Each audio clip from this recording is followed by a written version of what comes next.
Hello friends, welcome back to Sam's kitchen. આજે હું રૂટીનમાં કિચનમાં આપણને યુઝ આવે એવી થોડી ઘણી ટિપ્સ લઈને આવી છું. તો જોઈ લઈએ આપણે ટિપ્સ. કિચનમાં લોટા હોય, ગ્લાસ હોય કે કોઈ સ્ટીલની બોટલ હોય છે, તો આપણે અંદર એમાં બહુ હાથ નાખી ઘસી નથી શકતા હોતા. તો અંદર આ ટાઈપના ક્ષાર જામી જતો.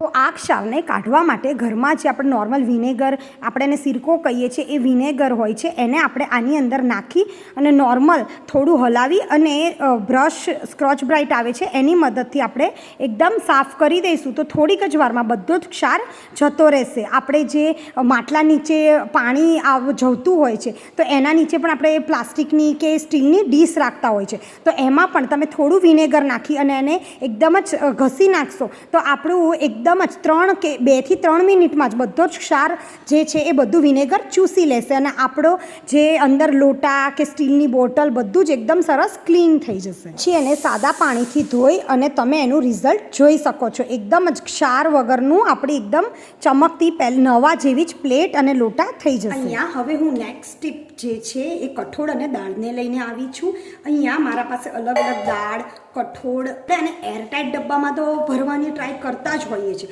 છતાં પણ ચોમાસામાં ભેજવાળું વાતાવરણ હોય છે અને મહારાષ્ટ્ર બાજુ અને એ બાજુ તો બહુ જ વરસાદ પણ આવતો હોય છે, કારણ કે આમાં તરત જ ભેજ લાગવાની કે ઝીણી ઝીણી જીવાતો પડવાની ને ધનેડા પડવાની આપણને બીક લાગતી હોય છે. તો તેના માટે અહીંયા આપણે તમાલપત્રનો યુઝ કરીશું. અહીંયા આપણે એક એક તમાલપત્ર આની અંદર રાખી દઈશું, તો એ ભેજને પણ કંટ્રોલ કરશે અને સાથે સાથે આપણે આની અંદર કીડા પણ બિલકુલ જ નહીં પડવા દે. બધી જ દાળ અને કઠોળમાં, ઇવન ચોખામાં પણ તમે આવી રીતે તમાલપત્ર હોય છે એનો યુઝ કરી શકો છો. એને આપણે આવી રીતે રાખી અને પછી એકદમ જ એરટાઈટ ડબ્બામાં ભરી લઈશું. તો આને 5 થી 6 મહિના સુધી બિલકુલ જ કંઈ આગળ તમે આના બદલે લવિંગ જે હોય એ પણ 1-2 લવિંગ પણ એડ કરી શકો છો. જો તમાલપત્ર ના યુઝ કરવા હોય તો લવિંગ પણ ચોક્કસથી યુઝ કરી શકો છો. આ ટિપ્સ પણ ચોક્કસથી તમે ફોલો કરજો અને 100% તમને રિઝલ્ટ મળશે. ભેજવાળા વાતાવરણના લીધે જે આયરનના એટલે કે લોખંડના આ ટાઈપના તાંસરા તપેલા હોય છે, એમાં આ ટાઈપની પરત જામી જતી હોય છે, એટલે કે કાટ લાગી જતો હોય છે. તેના માટે જે પણ વાસણ હોય એને ધોઈ અને ક્લીન કરી દઈશું. આવી રીતે ટીશ્યુ પેપર તેલવાળું કરી અને ચોમાસા આવતા પહેલાં જ આને આવી રીતે બધી જ બાજુ તેલવાળું કરી અને રાખી દઈશું. જે કાટ લાગવાની હોય છે એ પણ આમાં બિલકુલ જ નહીં લાગે. તમને અહીંયા દેખાઈ રહ્યું છે કે ટિશ્યુ પેપર જ બધું તેલ લૂસી લે છે.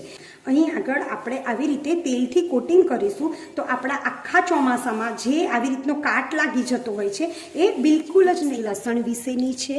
લસણને આપણે ઇઝીલી કઈ રીતે ફોલી શકીએ તેના માટે આપણે કોઈ વાર સવારમાં બહુ જ લેટ થઈ જતું હોય છે. હવે એક લસણમાંથી બધી જ કળીને આવી રીતે આપણે છૂટી પાડી લઈએ. હવે લસણની બધી જ કળી છૂટી પડી ગઈ છે. હવે તેને આપણે એક બાઉલમાં ગરમ પાણી લઈ લીધું છે. આપણો હાથ ડૂબે એટલું જ પાણી આપણે ગરમ કરવાનું છે. વધારે પડતું પાણી અહીંયા ગરમ ન હોવું જોઈએ.